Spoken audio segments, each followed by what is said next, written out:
Bonsoir à toutes et à tous. Heureuse de vous retrouver ce soir. Donc, on va aborder un thème.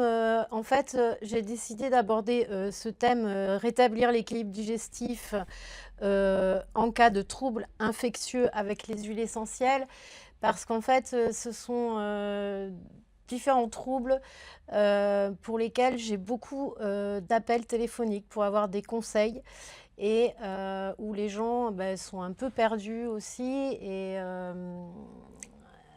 donc, c'est vrai que comme il y a beaucoup de questionnements, j'avais envie un peu de répondre.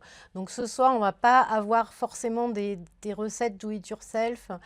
Je vais plutôt vous présenter des protocoles sur différents troubles infectieux, des protocoles aux huiles essentielles, et aussi vous donner des conseils qui sont complémentaires ou hygiéno-diététiques qui sont importants aussi dans ces pathologies. Donc tout d'abord, je vais faire un rappel sur évidemment les contre-indications et les précautions d'emploi des huiles essentielles. Comme vous le savez, c'est très puissant, c'est très concentré et il y a toujours des précautions d'emploi et des contre-indications.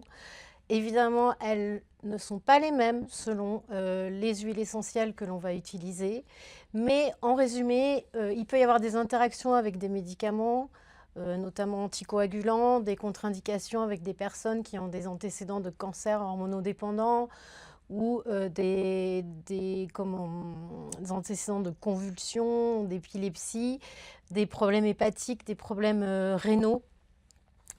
De l'asthme aussi mal contrôlé. Donc voilà, évidemment, chez la femme enceinte ou allaitante, c'est toujours très délicat d'utiliser les huiles essentielles, et chez les enfants aussi.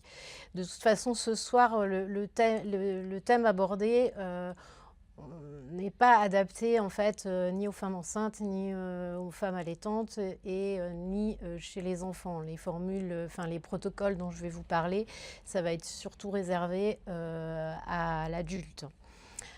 Donc en cas de doute au niveau des interactions, de toute façon dans tous les protocoles dont je vais vous parler, je vous dirai un peu les contre-indications aussi.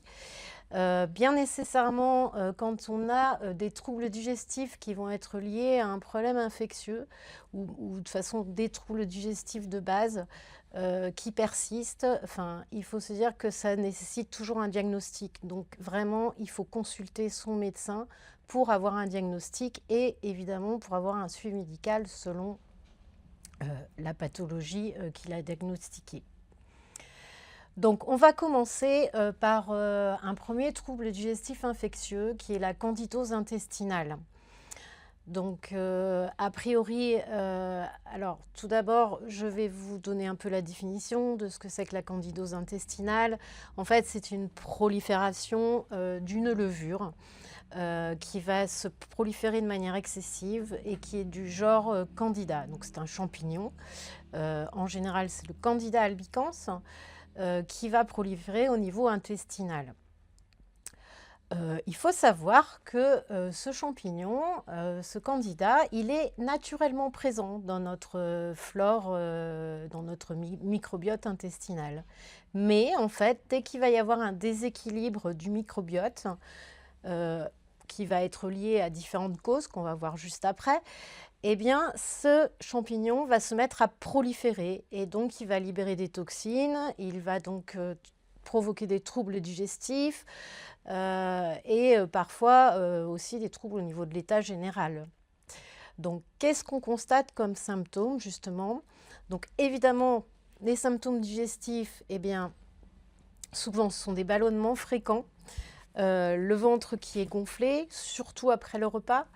Il peut y avoir des flatulences. Alors, je sais, c'est pas très gai tout ça pour ce soir, en plus juste avant de manger, mais bon. Il y a souvent des alternances de constipation et de diarrhée. Un autre symptôme important, c'est des envies de sucre, des envies impérieuses de manger du sucre ou du pain blanc en fait.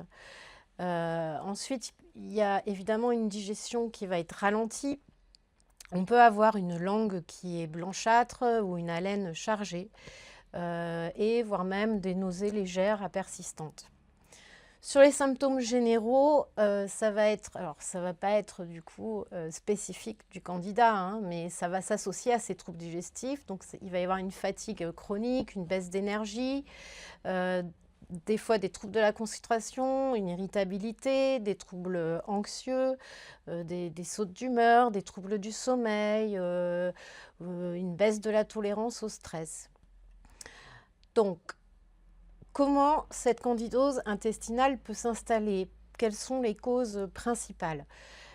Tout d'abord, c'est bien connu, tout ce qui est de prise d'antibiotiques large spectre ou un traitement antibiotique va détruire les bactéries bénéfiques du microbiote.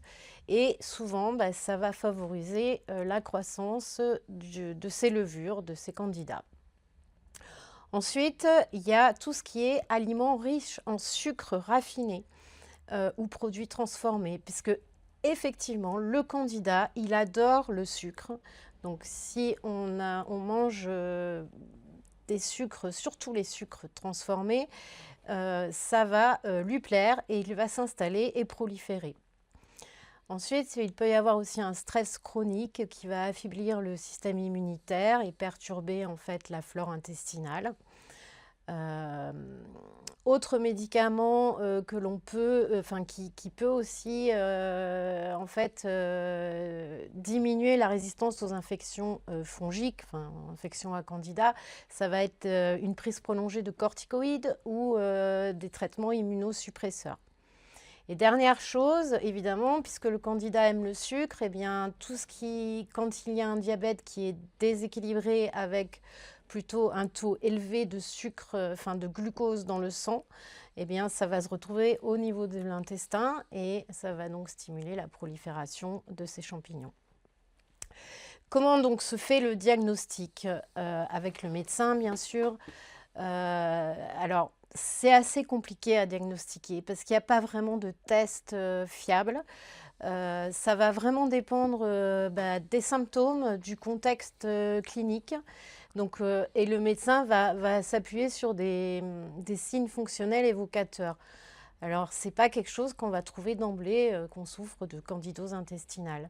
Mais par contre, il faut éliminer d'autres pathologies comme le syndrome de l'intestin irritable, les problèmes d'intolérance alimentaire qui peuvent donner un peu les mêmes symptômes, un problème de parasitose intestinale ou alors un problème d'infection bactérienne aussi au niveau de l'intestin grêle qu'on appelle le SIBO.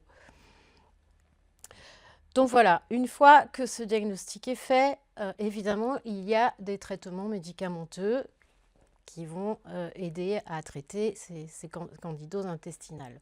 Cependant, il y a moi j'ai beaucoup de personnes qui ne supportent pas certains traitements médicamenteux, qui les commencent et au final, qui n'arrivent pas à aller jusqu'au bout. Et donc là, en fait, le protocole qui est utilisé pour la candidose intestinale que l'on propose sur le site vanescence.fr est une formule de Daniel Festi. Donc je pense que vous la connaissez si vous vous intéressez à l'aromathérapie. C'est une docteure en pharmacie et elle est aromatologue. Elle a écrit le livre La Bible des huiles essentielles. Donc, elle a dans ce livre un protocole pour la candidose intestinale, bien sûr, qui est à prendre par voie orale. Donc, comment ce protocole, comment on va pratiquer ce protocole? Il va se dérouler en fait en 2 cures. Il y a une cure numéro 1. Donc là, au niveau de la posologie, ça va être 7 gouttes 3 fois par jour. Ça va être une durée de 20 jours de traitement. Et en fait, le mélange, il est constitué d'huile essentielle, donc d'un mélange, d'une synergie d'huile essentielle. Donc on trouve de l'orient compact, du clou de girofle, de la cannelle de Ceylan et du citron zeste. Et ça, c'est dilué dans de l'huile végétale de tournesol désodorisée. Après cette cure de 20 jours, on va faire 10 jours de pause, puisque on a des huiles essentielles dans cette cure numéro 1 qui vont être un peu toxiques pour le foie. Donc, c'est important de faire cette pause de 10 jours. Pourtant, il y a l'huile essentielle de citron hein, qui protège le foie, mais il vaut mieux faire une pause de 10 jours. C'est une règle en aromathérapie par voie orale. Au bout de 3 semaines de cure, on fait une pause de 7 à 10 jours. Et la cure numéro 2, elle va se dérouler aussi en 20 jours.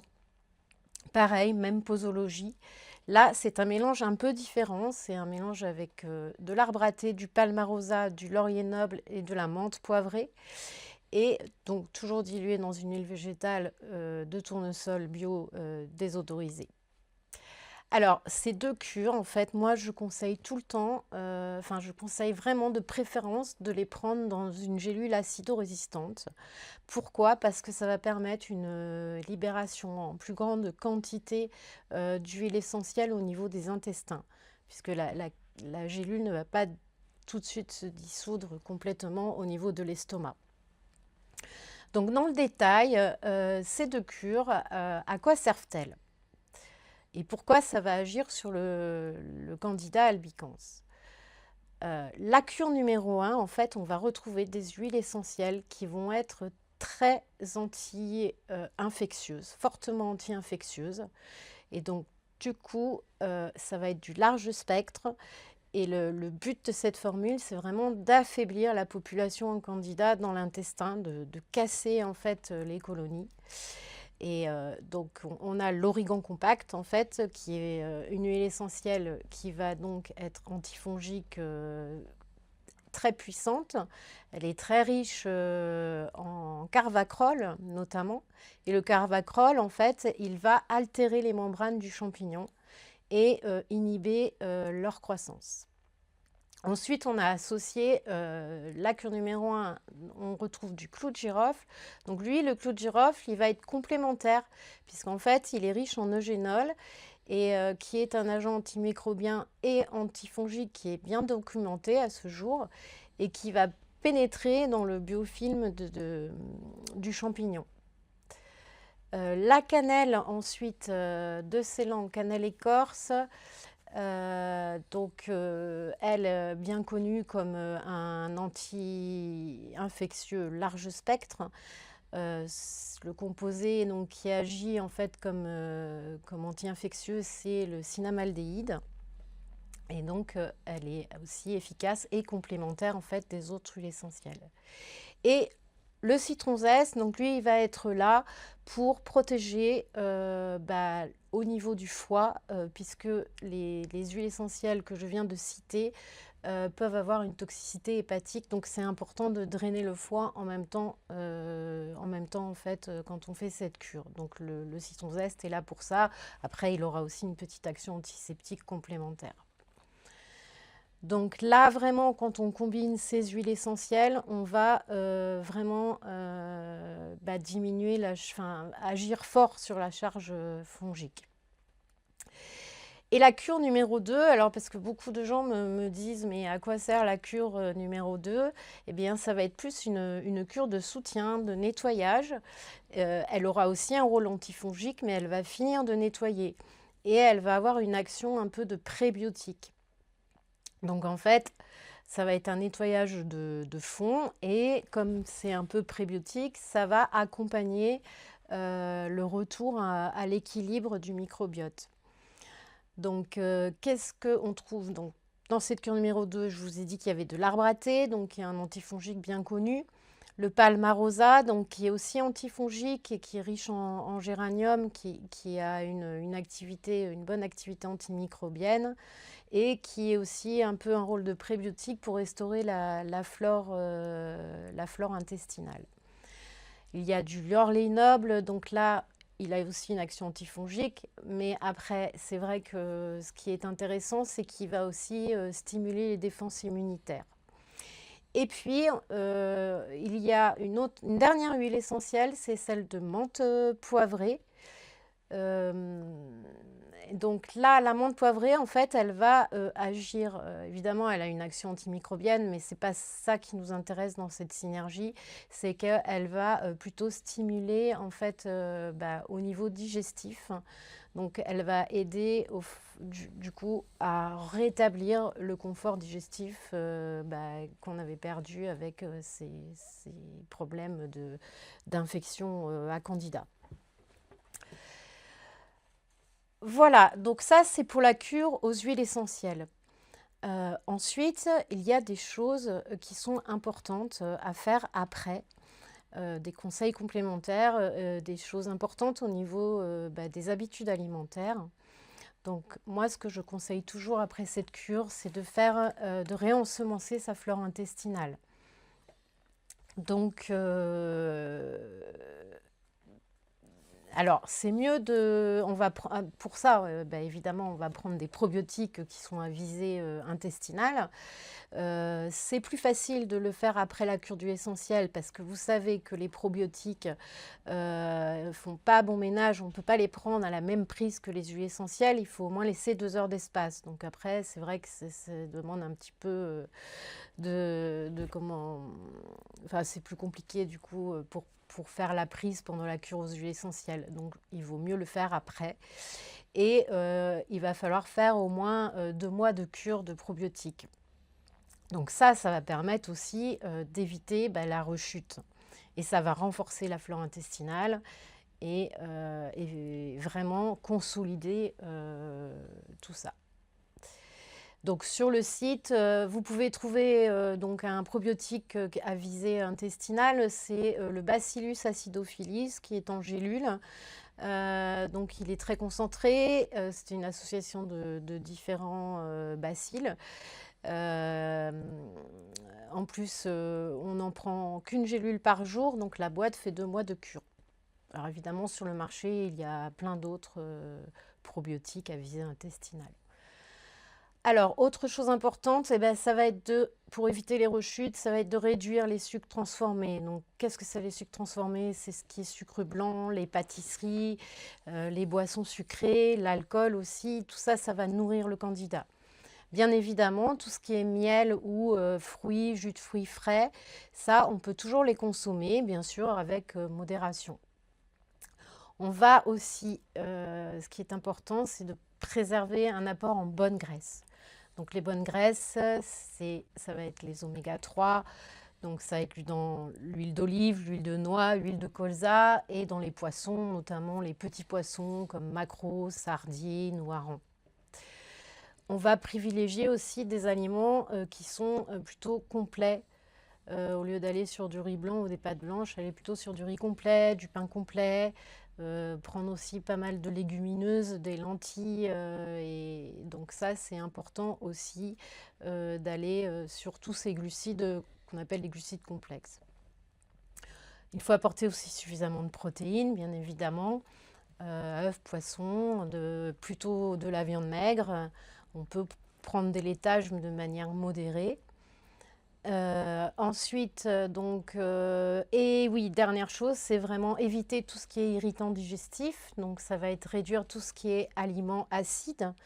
Donc là, ça peut être le café, le thé et les sodas, par exemple, aussi, c'est très acide, même s'ils sont sans sucre. Et aussi les plats épicés. Voilà, j'en ai fini pour la candidose intestinale. Je ne sais pas si vous avez des questions. J'espère que j'ai été assez claire, que ça vous a convenu. Bon, et ils sont tous partis en fait. Allez. Non, non, non, c'est pas vrai. Donc, on va passer, si vous êtes d'accord, à la deuxième pathologie digestive infectieuse. Hein. Alors ça, on a beaucoup d'appels là-dessus. C'est ce qu'on appelle l'infection HP. Alors HP, qu'est-ce que ça veut dire? C'est Helicobacter pylori. Alors, on a toujours du mal à l'écrire, on ne sait jamais mettre le Y et le I. Voilà, alors ça fait partie des troubles digestifs infectieux qui sont très fréquents, enfin de plus en plus fréquents. Alors je pense que c'est aussi lié au fait qu'avant ce n'était pas testé par le passé et maintenant c'est plus testé, donc évidemment on en détecte plus. Donc qu'est-ce que c'est que l'Helicobacter pylori? En fait c'est une bactérie qui est présente dans l'estomac. Alors, pourquoi dans l'estomac? Parce que c'est une bactérie, en fait, qui est capable de survivre, dans un milieu acide, et qui résiste à l'acidité gastrique. Parce qu'elle a une enzyme, qui va neutraliser l'acide chlorhydrique. Donc en fait, cette bactérie, elle va coloniser la muqueuse, au niveau de l'estomac, créer une inflammation chronique. Et donc, dans certains cas, il peut y avoir des problèmes de gastrite, ça peut aller sur le long terme, si on ne l'éradique pas, des problèmes, un risque d'ulcère gastro-intestinal.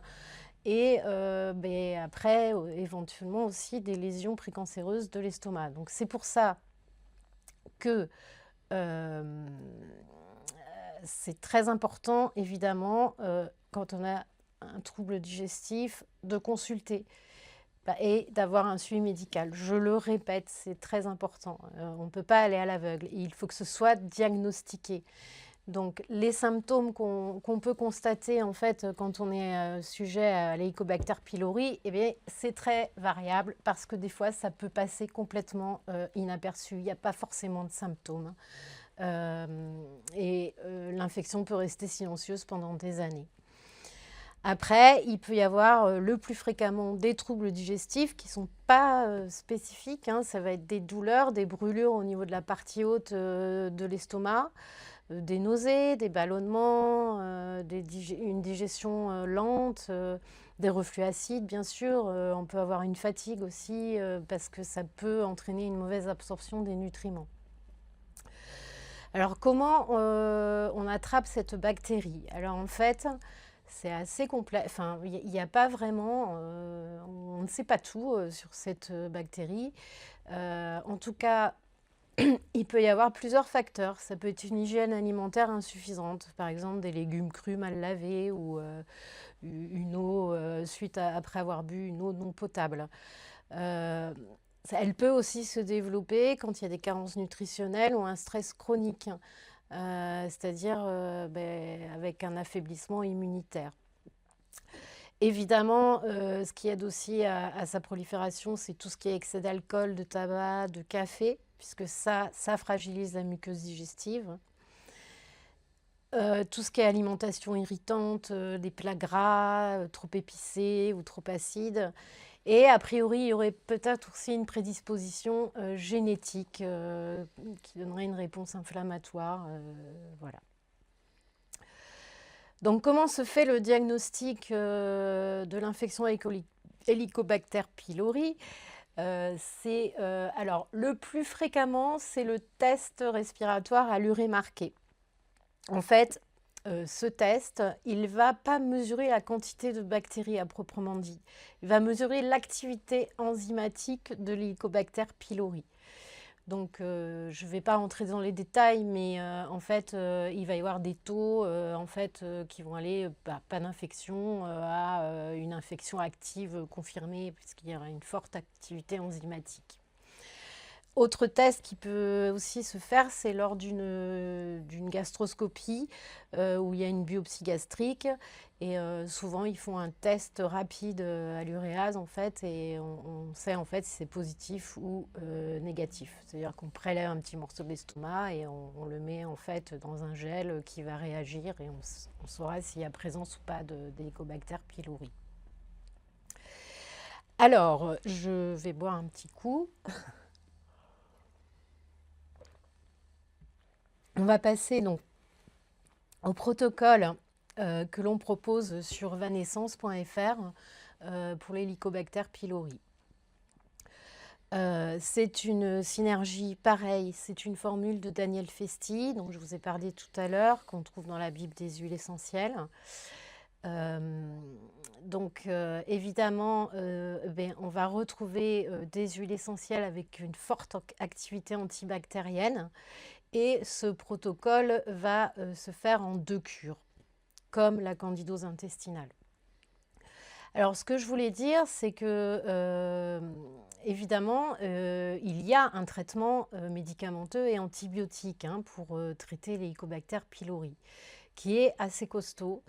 Et en fait, moi, les retours que j'ai, c'est que j'ai beaucoup de personnes qui m'appellent ou qui me demandent des conseils parce qu'ils n'ont pas toléré ce traitement antibiotique, ils n'ont pas pu aller jusqu'à la fin, ils ont eu trop de douleurs et donc ils n'ont pas pu arriver à bout du traitement et donc il y a eu une inefficacité du traitement. Ils cherchent un peu des alternatives. Donc le protocole aux huiles essentielles qu'on propose sur vanescence.fr se déroule en 2 cures. Donc la cure numéro 1, en fait, ça va être 15 gouttes dans une gélule vide, que l'on va mettre dans une gélule vide. Et on va faire 2 gélules matin et soir pendant 7 jours. Qu'est-ce qu'on trouve comme huile essentielle? Eh bien, on va retrouver des huiles essentielles qui sont très antibactériennes, large spectre, donc comme la cannelle écorce, l'origan grec, le thym à linalol, le thym à thymol et le lentisque pistachier. Je vous expliquerai juste après à quoi il sert. Dans la cure numéro 2, là, on fait 14 gouttes dans une gélule vide et on va faire une gélule 3 fois par jour, matin, midi et soir, pendant 10 jours. On ne fait pas de pause entre les 2 cures, on enchaîne les 2 cures. C'est tout à fait possible, il n'y a pas de souci, puisque la première cure dure 7 jours et la deuxième 10 jours, donc on est à 17 jours de traitement aux huiles essentielles. La deuxième cure, donc, elle contient des huiles essentielles. Donc, il y a du ravinsara, du niaouli, de la menthe poivrée, de la lavande aspic et du citron zeste. Donc, tout ça, dans ces 2 cures, c'est dilué dans de l'huile végétale de tournesol désodorisée.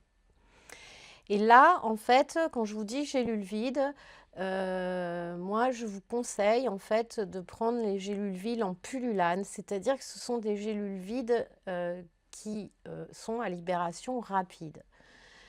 Et du coup, il y aura une plus grande quantité d'huile essentielle qui va se libérer au niveau de l'estomac. C'est pour ça qu'on va préférer celle-ci par rapport aux gélules acido-résistantes.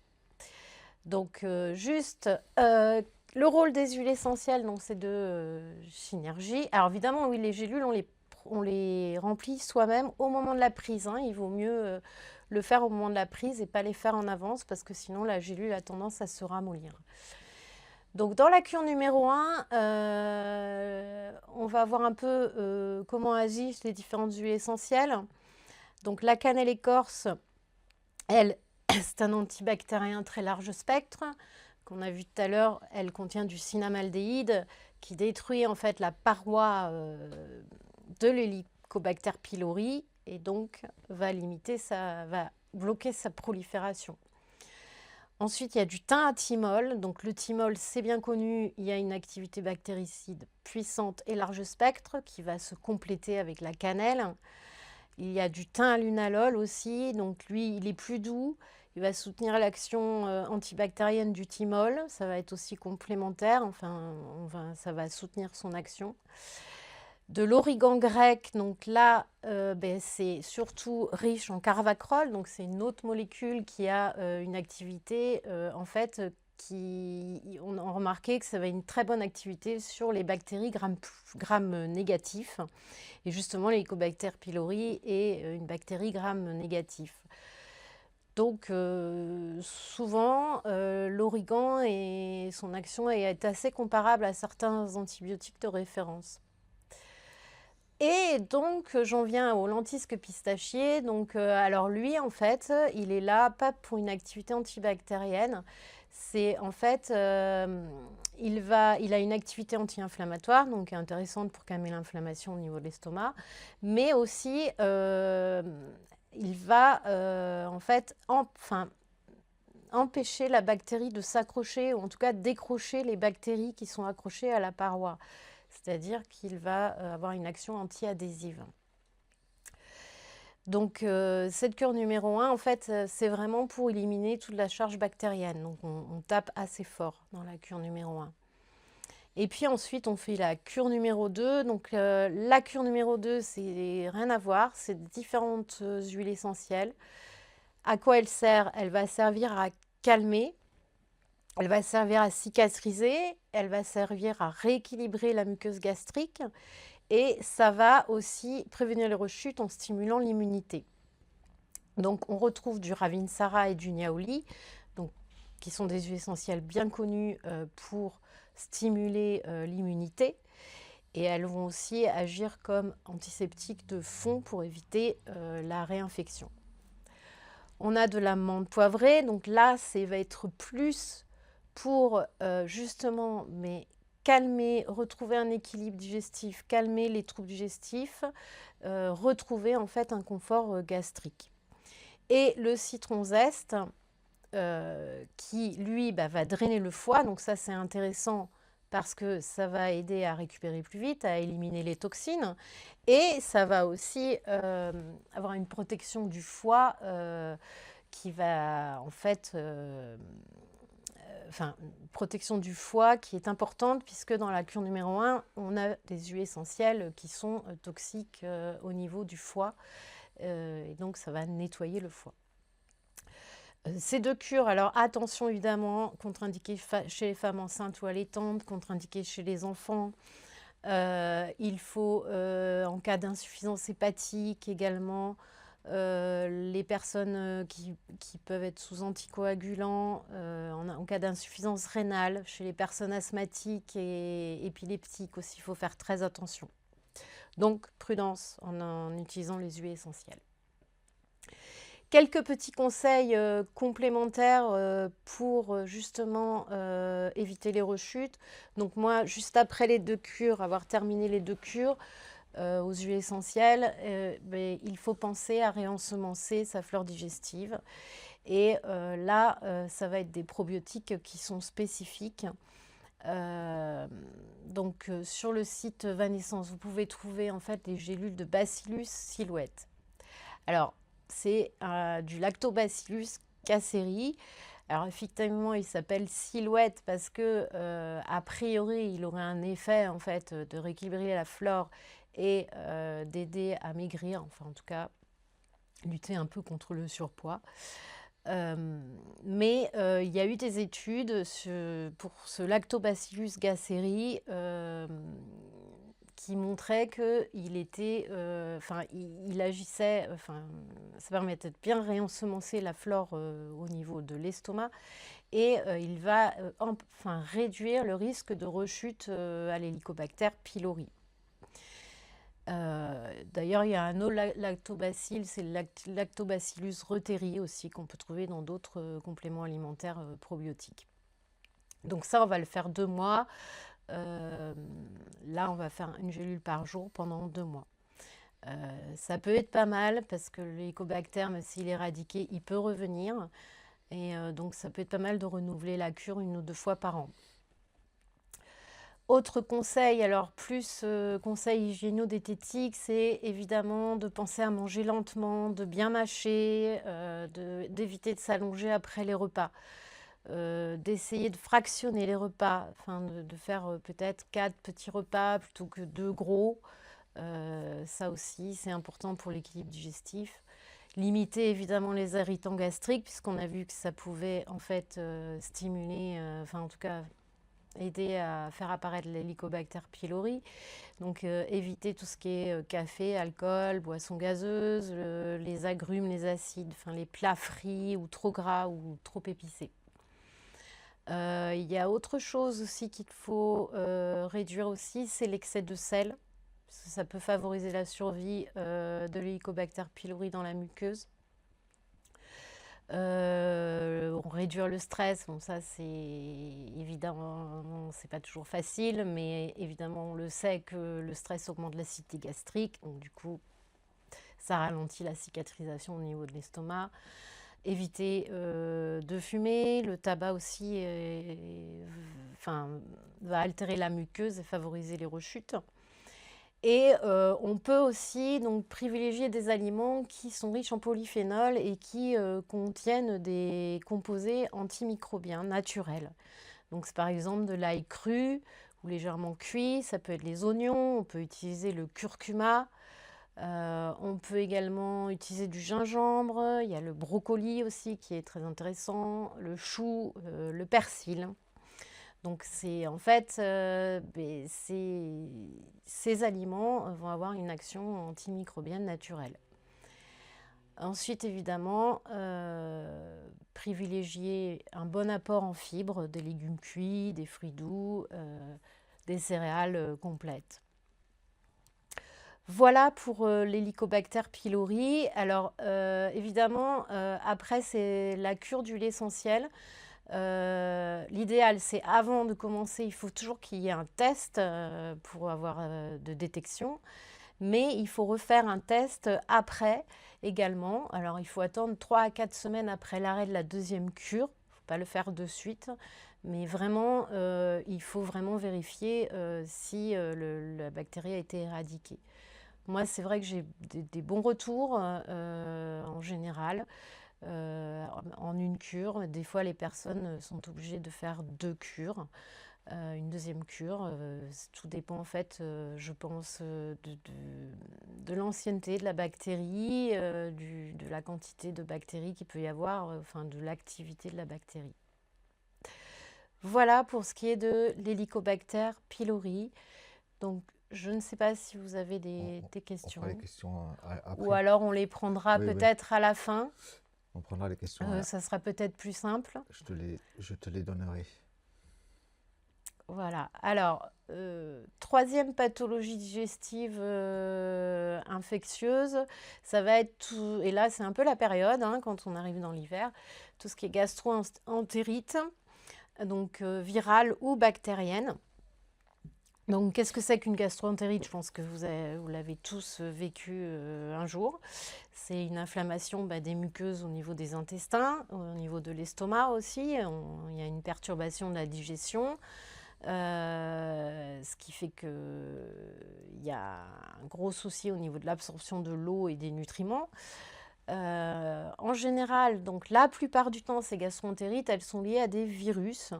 Ça peut être des rotavirus, des norovirus, adénovirus. Mais ça peut être aussi lié à des bactéries comme les salmonelles, les shigelles, les Escherichia coli ou encore les campylobactères. Donc, en fait, évidemment, ces bactéries ou ces virus vont entraîner un déséquilibre du microbiote.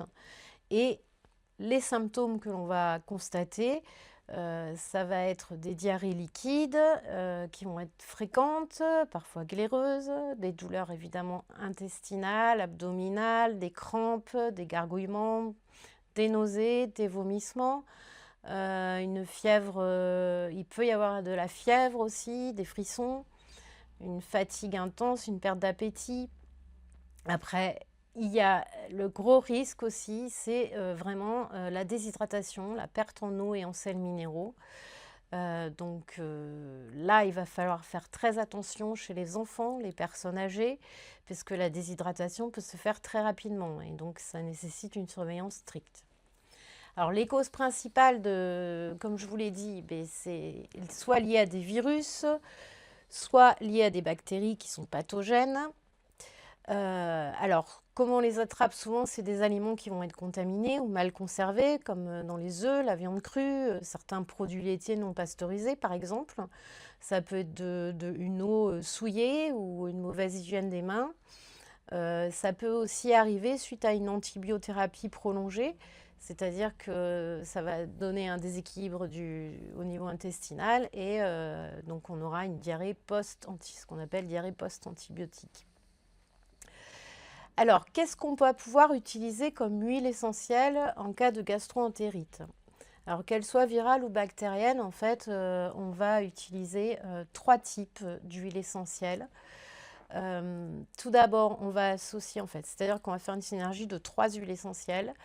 La première, il va falloir que ce soit une huile essentielle qui soit antibiotique, antivirale, anti-infectieuse, large spectre. Donc là, on va en choisir une parmi les 3, soit de la cannelle écorce, soit du thym à thymol ou de la sarriette des montagnes aussi, selon ce qu'on a chez soi.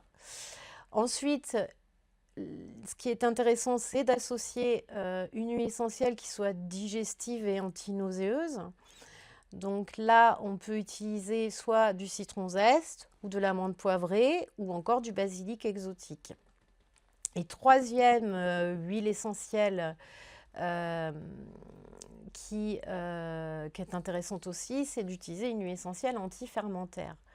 Donc, c'est-à-dire que ça va limiter la fermentation et favoriser l'expulsion des gaz, donc au niveau intestinal. Donc là, on peut choisir soit du laurier noble, qui est une huile essentielle anti-fermentaire, ou de l'huile essentielle de coriandre. Donc, on va prendre une huile essentielle de chacune de ces 3 types d'huile essentielle et on va faire une goutte de chaque huile essentielle 2 à 3 fois par jour pendant 3 à 5 jours. Alors vraiment, alors on peut mettre ces gouttes, on peut les prendre directement dans la bouche, on peut aussi les mettre dans une gélule vide acido-résistante pour avoir une quantité plus importante d'huile essentielle qui agissent au niveau des intestins. Par contre, c'est vrai que s'il n'y a pas d'amélioration au bout de 5 jours, ou s'il y a vraiment de la fièvre qui persiste, il y a toujours de la fièvre au bout de 3 jours, il faut vraiment consulter. Parce que après, surtout si c'est une intoxication bactérienne, en tout cas, voilà. Au-delà de 6 en 5 jours, vous avez toujours les mêmes symptômes, que ce n'est pas passé, et il faut aller voir le médecin. Alors, quand on a une gastro-entérite, qu'est-ce qu'on va faire pendant la phase aiguë, évidemment, la chose très importante, c'est de penser à s'hydrater, de boire de l'eau. On peut boire des bouillons salés, des solutions aussi de réhydratation. Donc pour éviter donc, tout ce qui est perte en sels minéraux également et déshydratation. On va évidemment privilégier un repos digestif léger, c'est-à-dire que de toute façon ça va se faire d'emblée parce que souvent on a des diarrhées et des vomissements, donc on ne va pas manger beaucoup. Mais en fait quand on pourra remanger, il va falloir reprendre doucement en fait. Et au niveau de l'alimentation de reprise, les aliments qui vont aider en fait à lutter contre la diarrhée, à retrouver un transit normal, ça va être tout ce qui est riz, tout ce qui est carottes. On peut prendre des bananes, les pommes, notamment plutôt alors cuites en compote, ou on peut se faire des bouillies de riz. Par contre, on va éviter tout ce qui est laitage, crudité, charcuterie, le café, l'alcool, les épices fortes, tout ce qui est plat très gras. Et ensuite, quand ça va mieux, eh bien, on va réintroduire progressivement les aliments riches en fibres solubles, comme les légumes cuits ou des flocons d'avoine, par exemple. Et évidemment, si on le souhaite, on peut très bien faire une cure de probiotiques spécifique de la flore intestinale, pour se remettre plus vite, pour vraiment restaurer son microbiote. Donc là, sur le site Vanescence, vous pouvez trouver le Bacillus acidophilus en gélule, dont j'ai parlé tout à l'heure. Mais après, il en existe plein d'autres sur le marché. Donc ça, on peut le faire juste pendant 1 mois, hein, c'est suffisant. Voilà pour ce qui est des gastro-entérites, qui était le thème, le marronnier de l'hiver. Donc là, en dernière partie, on va voir une dernière... pardon. Du coup, je parle et... C'est vrai que je me dessèche aussi et il faut que je me réhydrate après la gastro-entérite, c'est important. Donc, dernière infection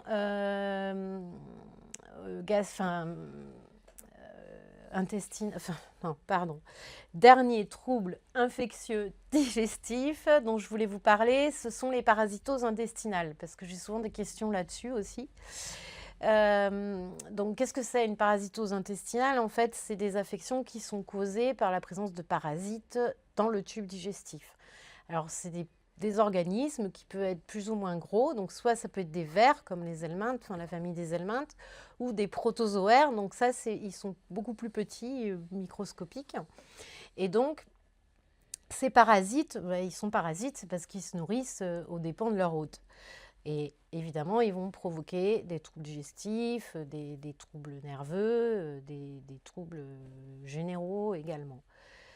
Donc, effectivement, ces parasites, ils sont fréquents dans les zones, c'est beaucoup plus fréquent dans les zones tropicales, mais on peut aussi en trouver en Europe, notamment, ça peut aussi se transmettre par contact entre personnes et animaux.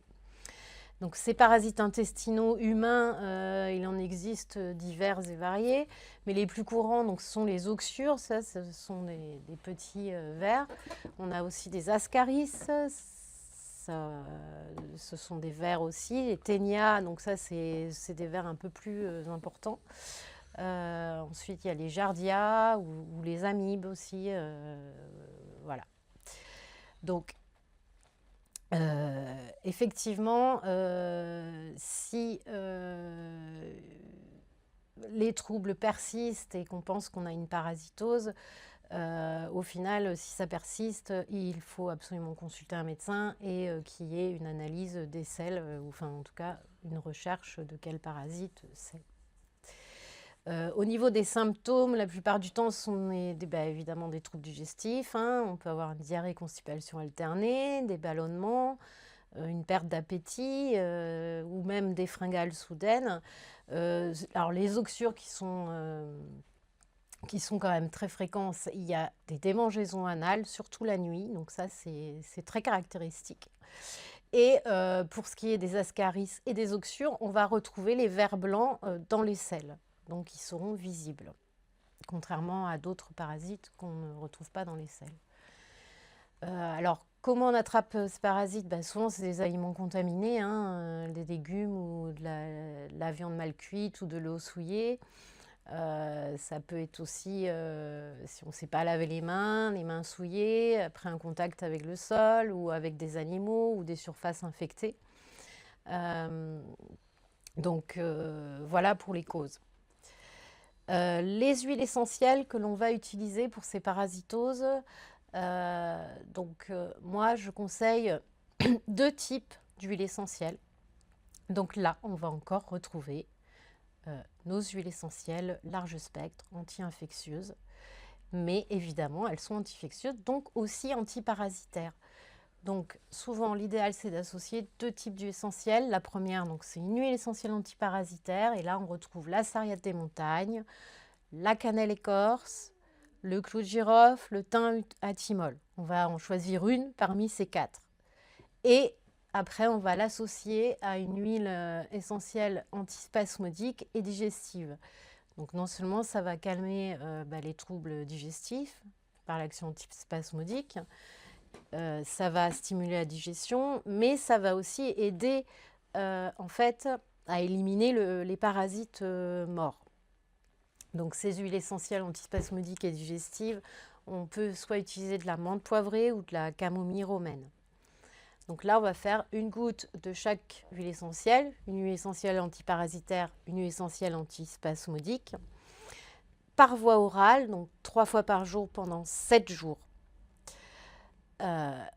Après, si les symptômes persistent, on va renouveler, donc si besoin une fois, en laissant 3 jours de pause entre 2 cures. Et après, si ça passe toujours pas, évidemment, comme je vous l'ai dit, il faut consulter, il faut une consultation médicale. Alors, qu'est-ce que je peux vous faire comme conseil complémentaire par rapport à ces parasites? Évidemment, il va falloir penser à désinfecter en fait tout ce qui est, tout ce qui a pu être souillé.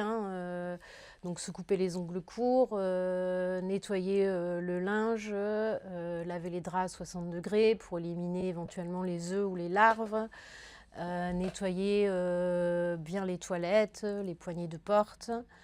Au niveau alimentaire, il faut penser pour éviter justement d'avoir des parasites, bien nettoyer les fruits et les légumes, bien cuire les viandes, les poissons, les crustacés.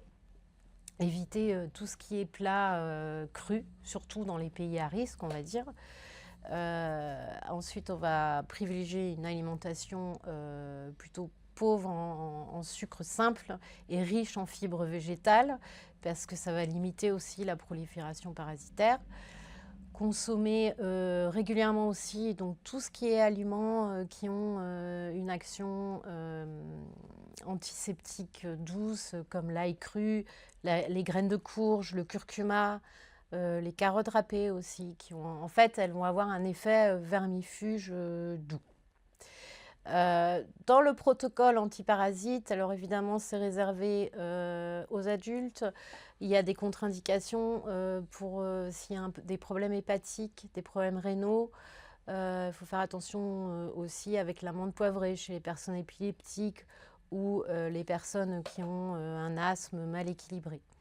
Donc vérifiez bien les contre-indications qu'il peut y avoir donc, pour chaque huile essentielle.